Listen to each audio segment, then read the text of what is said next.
मी जसं म्हटलं की रुपाली चाकणकरांचा रोल तुम्ही करतायत.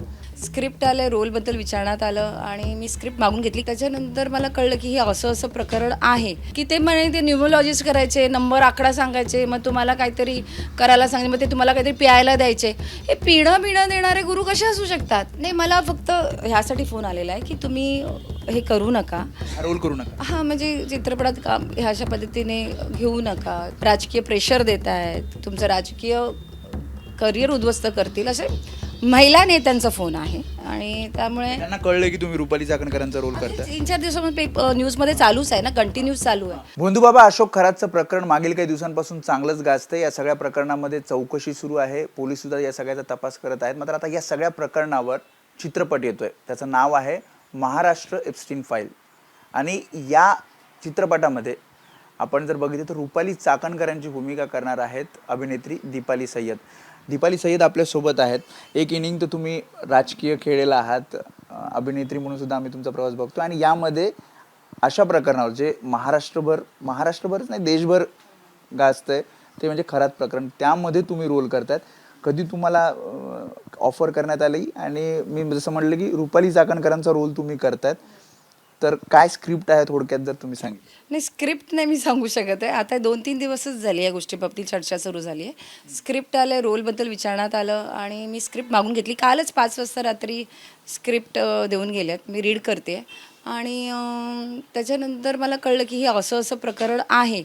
सो ते बघताना, ते वाचताना त्याच्यानंतर मलाही क्लिअर झालं की भोंदूबाबा प्रकरण काय होतं. कारण मी 4 महिने इथे नव्हती, 4 महिने मी बिग बॉसच्या घरात होती, सगळ्यांनाच माहिती आहे. आणि त्याच्यामुळे बाहेर काय चाललं आहे हे बाहेर आल्यानंतर कळलं. सो त्याच्यानंतर कळलं की एवढं प्रचंड भयंकर गोष्ट भोंदूबाबा खरातने केलेली आहे आणि ते पूर्ण महाराष्ट्रभर गाजतं आहे. आणि याच्यात बऱ्याच मोठमोठे लोक ह्याच्यात इन्वॉल्व आहेत. आणि त्याच्यामुळे असे इतके मोठे लोक इन्वॉल्व असताना मला असं वाटतं की कुठेतरी ह्या गोष्टी थांबल्या पाहिजेत. म्हणजे मी मगाशी सगळ्यांना हेच म्हणते की श्रद्धा आणि अंधश्रद्धा ह्याच्यामध्ये एक बिटवीन एक लाईन असते आणि ती आपल्याला माहीत असली पाहिजे, मग ते कोणी असू देत. मग ते त्याच्यामुळे हे वाचताना मला कुठेतरी वाटतं की हाच जो प्रकार आहे जो लोकांना कळला पाहिजे की आपण किती कोणावर श्रद्धा ठेवली पाहिजे, की अंधश्रद्धा केली पाहिजे, हे कळलं पाहिजे. त्यामुळे ही स्क्रिप्ट करताना किंवा वाचताना मला ते जाणवतं आहे आणि ते करतानाही मजा येईल मला असं वाटतं. पण रुपाली चाकणकरांचाच तो रोल आहे, कारण ज्या प्रकारे म्हटलं जाते की रुपाली चाकणकरांचा हा रोल आहे, तर तुम्ही सुद्धा त्यांच्याशी चर्चा करणार आहात का हा रोल करण्याच्या आधी नंतर? नाही, असं काही नाही आहे. मी चर्चा वगैरे कोणाशी केली नाही आहे अजूनही. रोल मी तुम्हाला कन्फर्म सांगत नाही, कारण मी स्क्रिप्ट थ्रू करते, वाचते आणि स्क्रिप्ट वाचल्यानंतरच ते डिसिजन घेईन की कुठला कोणाचा रोल करायचा किंवा काय तो. आणि त्याच्यामुळे सगळ्यांना असं वाटतं आहे. आणि त्याच्यामुळे मी तो स्क्रिप्ट वाचून झाल्यानंतर आता पुढच्याच महिन्यात शूटिंग आहे. जर मी करणार असेल तर तुम्हाला फ्लोअरवर गेल्यावर कळेलच ते. आणि त्याच्यामुळे कारण 2 ऑक्टोबरला फिल्म रिलीज आहे, सर त्याच्यामुळे हे शूटिंगला दरम्यानच कळेल की मी कोणाचा रोल करते. पण रिअल लाईफमध्ये दीपाली सय्यद कशा आहेत? तुम्ही म्हणतात की श्रद्धा अंधश्रद्धा ही कळली पाहिजे. रिअल लाईफमध्ये गुरुला मानणं किंवा तुम्ही कसे आहात? गुरुला का नाही आपण मी एक कलाकार म्हणून लहानपणापासून आम्हाला शिकवलं जातं की गुरुची पूजा कसं करणं. गुरु जो शिक्षण देतो, जो आपल्याला शिकवतो, तो घडवतो, ती व्यक्ती गुरु असते. आणि जसं आईवडिलांना आपण सुरुवात आईवडिलांपासून करतो. आईवडील हे आपले पहिले गुरु असतात, त्यांच्याकडनं शिकत आपण मोठे होतो. तर मी माझा क्लासिकल डान्स म्हणा किंवा नाटकात काम करताना म्हणा, असंख्य लोकांनी त्या खरातला गुरु मांडलं आणि त्याच्यानंतर जे काही प्रकरणं समोर आली, ते गुरु कशाचे होते तेही गुरु मला माहीत नाही ना, कसल्या बाबतीतले. की ते म्हणे ते न्यूमरोलॉजिस्ट करायचे, नंबर आकडा सांगायचे, मग तुम्हाला काहीतरी करायला सांगायचे, मग ते तुम्हाला काहीतरी प्यायला द्यायचे. हे पिणं देणारे गुरु कसे असू शकतात? असं कसं आपण पितो कोणाकडनं काहीतरी घेऊन? मला वाटत नाही आहे की असं काही व्हायला पाहिजे या सगळ्या गोष्टीत. तर हे समजण्याची गोष्ट आहे की कितपत तुम्ही विश्वास ठेवावा ह्या व्यक्तीवर. आणि त्या व्यक्तीचं बॅकग्राऊंड पण असतं ना, ते किती शिक्षित आहेत, त्यांनी कशात अभ्यास केला आहे, ते कुठल्या ह्याच्यातून आलेत. आज संतांच्या नगरीमध्ये ज्ञानेश्वर महाराज, एकनाथ महाराज यांच्या नगरीमध्ये त्यांनी तप केलेत, आयुष्यभर काढलेत त्यांनी ह्याच्यामध्ये. त्याच्यानंतर ते गुरु झालेत. ज्यांचा रोल तुम्ही करता त्या चुकले असं वाटतं तुम्हाला? या सगळ्यामध्ये? कारण तुम्ही स्क्रिप्ट वाचायला सुरुवात केली असं म्हणता. अजून स्क्रिप्ट वाचते मी. मला असं वाटतं की आपण कुठेतरी विश्वास ठेवल्यामुळे आपण अडकलो गेलो आहोत.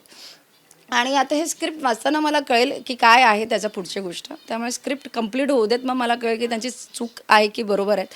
पण कुठेतरी सुरुवातीलाच आपण कोणावर विश्वास ठेवतो, ते कोणावर ठेवलं पाहिजे हे आपल्याला कळलं पाहिजे. याआधी सुद्धा तुम्ही असंख्य भूमिका केल्या आहेत. हा रोल किती चॅलेंजिंग आहे आणि मी जसं म्हटलं की प्रकरण तापलेलं आहे. यामध्ये जसं तुम्ही पण म्हणतायत आणि जी माहिती आहे यामध्ये असंख्य लोक इन्वॉल्व आहेत, बडे नेते आहेत, अधिकारी आहेत. असं असताना एक प्रेशर आहे असा रोल करणं. नाही, प्रेशर एक कलाकार म्हणून मला वाटतं कोणी प्रेशर देऊ नये. तरी देखील मला फोन येतात. तरी मला असं वाटतं की की प्रेशर की ज्यांनी जर मला असं वाटतं ज्याला डर नाही त्याला भीती कसली. जर तुम्ही कोणी काही केलं नसेल तर तुम्हाला भीती नसली पाहिजे. आणि भीती असेल तर मग जे कोणी काम करतात त्यांना अडकवणं चुकीचं आहे. मी काम करते, मी एक कलाकार, माझं प्रोफेशन आहे आणि त्या प्रोफेशनला मी न्याय देणार आहे जो काही असेल ते. आणि जर ते मला न करण्यासाठी जर फोन येत असतील तर तेही चुकीचं आहे कुठेतरी. कोणाचे फोन आले काय आणि काय काय सांगतात फोनवर? नाही, मला फक्त ह्यासाठी फोन आलेला आहे की तुम्ही हे करू नका, हा रोल करू नका. हां, म्हणजे चित्रपटात काम ह्या अशा पद्धतीने घेऊ नका, थोडंसं थांबायला सांगतायत, करू नका, राजकीय प्रेशर देत आहेत, तुमचं राजकीय करिअर उद्ध्वस्त करतील, असे महिला नेत्यांचा फोन आहे. आणि त्यामुळे त्यांना कळलं की तुम्ही रुपाली चाकणकरांचा रोल करताय. 3-4 दिवसामध्ये न्यूजमध्ये चालूच आहे ना, कंटिन्यूस चालू आहे. सो त्याच्यामुळे ते फोन येतात. ते आजच फोन आला आहे तुम्हाला. त्याच्यामुळे मला असं वाटलं की हे असं फोन येणं पण चुकीचं आहे. असं फोन येणंच बेसिकली तुम्ही का फोन करताय? तुम्ही जर कशात त्याच्यात राजकीय नेते आहेत त्या महिला? हा, राजकीय नेत्याच आहेत, राजकारणात काम करणारेच आहेत. जे काही जेव्हा आपण नेत्या म्हणतो तेव्हा समजून जायचं की हे राजकारणात काम करणारे रोल करतात त्याच आहेत. नाही त्यांचं नाही आहे. मी नाव नाही सांगणार त्यांचं की कोण करतायत ते, पण ते आहेत. असे मला प्रेशर यायला सुरुवात झालेली आहे. पण तरी ह्या प्रेशरला मी काही घाबरत नसते आणि मी काम करणार. नाही, पण मी जसं म्हटलं की यात अनेक जण इन्वॉल्व आहेत, तर तुम्ही काही त्यांच्या पक्षश्रेष्ठींशी किंवा कोणाशी बोलणार आहात की अशा प्रकारे प्रेशर येतं? मी माझ्या पक्षश्रेष्ठीशी बोलणार आहे. शिंदे साहेबांशी नक्कीच मी हा विषय ठेवणार आहे की असं हे चुकीचं आहे. जे कोणाचाही फोन येणं, मी शिंदे साहेबांना सांगेन, आता संसदरत्न डॉक्टर श्रीकांत शिंदे त्यांनाही सांगणार आहे की हे असे फोन येत आहेत तर हे फोन त्यांच्यासमोर मी ओपन करेन की बाबा यांचे फोन आलेले आहेत, सो तुम्ही ह्याच्यावर काळजी घ्या म्हणून, की हे फोन त्यांचे पण फोन येतात ते तिकडे लक्ष द्या म्हणून. मी जसं म्हटलं की आपल्या पक्षातले सुद्धा काही लोक त्यांच्या संपर्कात गेले किंवा त्यांना भेटले, त्यांच्याशी सुद्धा चर्चा करणार आहात की हा रोल करायचा की नाही? नाही, मी कलाकार आहे. मी कोणाची परमिशन घेऊन काम नाही करत. मी काम करण्यासाठी दीपाली सय्यद कन्फर्म आहेत की हा रोल करायचाच आहे? दीपाली सय्यदवर हे की ती स्क्रिप्ट मध्ये रोल तेवढा ताकदीचा माझ्यासाठी लिहिला गेलाय का? लिहिला गेलाय का? मी तेच विचार. हां, ते स्क्रिप्ट वाचल्यानंतरच मी हे करणार की स्क्रिप्ट वाचणार की तो रोल मला न्याय द्यायचा आहे. मी जर त्या रोल करते तर मला ॲज अ ॲक्टर परफॉर्म करायला वाव आहे का ते मी बघणार आहे. आणि जे काय असतं ते माझं प्रोफेशन आहे, त्यासाठी मी कोणाची परमिशन नाही घेत. मी माझं काम करण्यासाठी कोणाची परमिशन घेत नाही. ॲज अ कलाकार म्हणून मी हे आधीच डिसाईड केलं, जर मला रोल आवडला तर मी ते नक्कीच करणार. स्क्रिप्ट माझी आज उद्यामध्ये कंप्लीट होऊन जाईल. मी फोन करणार, मला जर वाटलं की याच्यातलं काही असेल तर त्यांना सांगणार. सो ॲज अ कलाकार म्हणून मी कोणाची परमिशन घेत नाही. 2 ऑक्टोबरला मला वाटतं हा चित्रपट रिलीज होतोय. शूटिंग कधीपासून होती आणि तुम्ही तयार झालाय समजा? शूटिंग पुढच्या महिन्यात आहे. आणि तारीख पण त्यांनी मला सांगून ठेवली आहे. पुढच्या महिन्यात 10 तारखेपासून आहे. सो पुढच्या महिन्यात शूटिंग आहे. खरं तर उत्सुकता असेल पडद्यावर हे सगळं प्रकरण, कारण आतापर्यंत हे प्रकरण आपण बातम्यांमधनं बघितलं आणि हे जेव्हा मोठ्या पडद्यावर येईल तेव्हा तुम्हाला खरंच खूप खूप शुभेच्छा. आणि जसं तुम्ही म्हणालात की काही धमक्या येत आहेत, मात्र तुम्ही धमक्यांना घाबरणार नाहीत आणि हा रोल पुढे करणार आहात. तर खरं तर मी जसं आधी पण म्हटलं की अनेक नेते त्यासोबतच अधिकारी यांची नावंसुद्धा या सगळ्या प्रकरणामध्ये आहेत. आणि असं असताना जसं त्यांनी सांगितलं की काही धमक्यांचे कॉल्स किंवा हा रोल करू नका अशा प्रकारे सुद्धा सूचना त्यांना येतात, मात्र या सूचनांकडे न बघता हा रोल त्या करणार आहेत. आणि 2 ऑक्टोबरला हा चित्रपट प्रदर्शित होणार आहे. कॅमेरामॅन रोहित कांबळेसह मी वेदांत नेब, एबीपी माझा, मुंबई. एबीपी माझा, उघडा डोळे बघा नीट.